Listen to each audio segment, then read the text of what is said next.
Evening everybody, this is Sarah Jane Critchley, author of A Different Joy, The Parent's Guide to Living Better with Autism, Dyslexia, ADHD and more. Now, today I want to talk to you about Autism and Girls.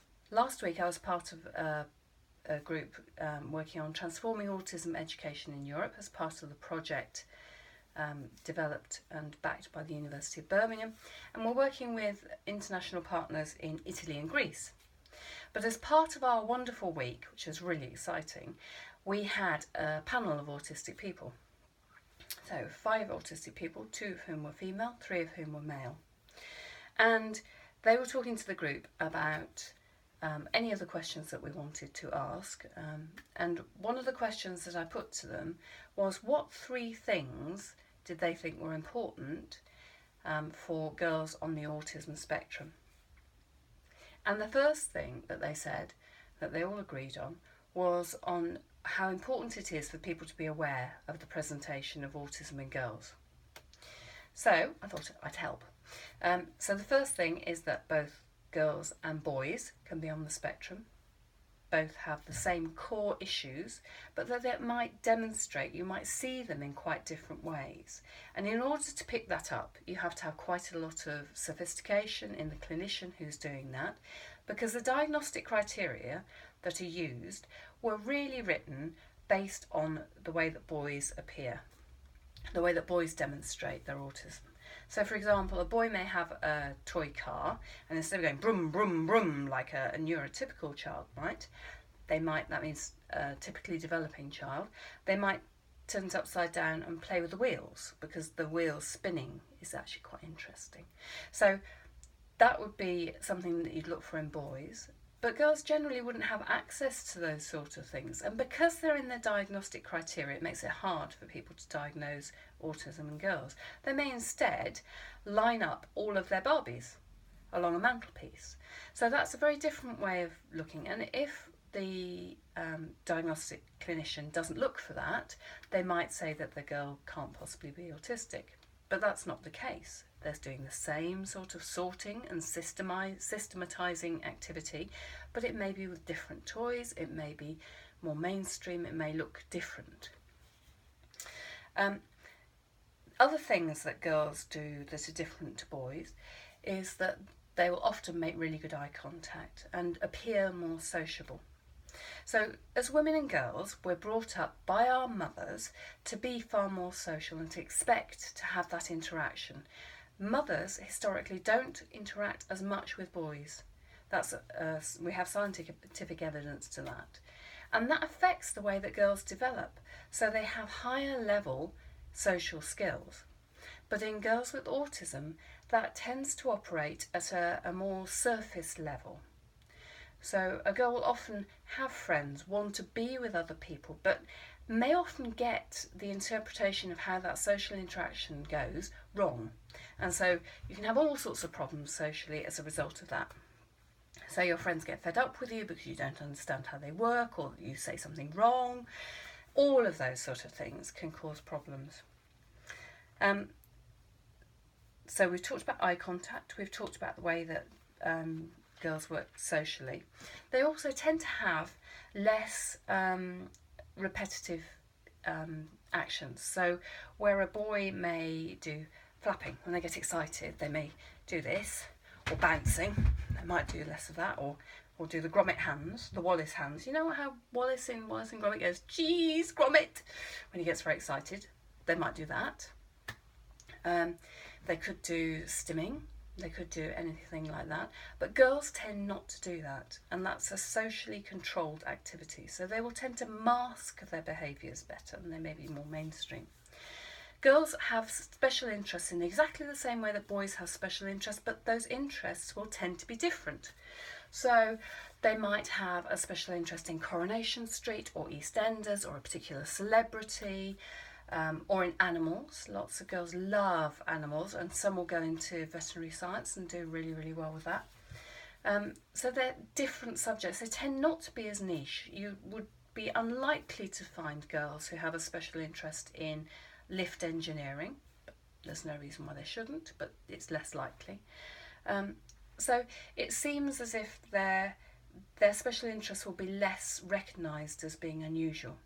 And the other thing that is different is that the depth of those interests, although the interests themselves might be mainstream, the depth to which they follow that is unusual. So you might know, if you're on the spectrum and you're a fan of EastEnders, you might know all of the characters, you might know when they started, when they joined the show, what their entire storyline was, who plays them, what other things they've been in, for example. So we really need people to be more aware of that.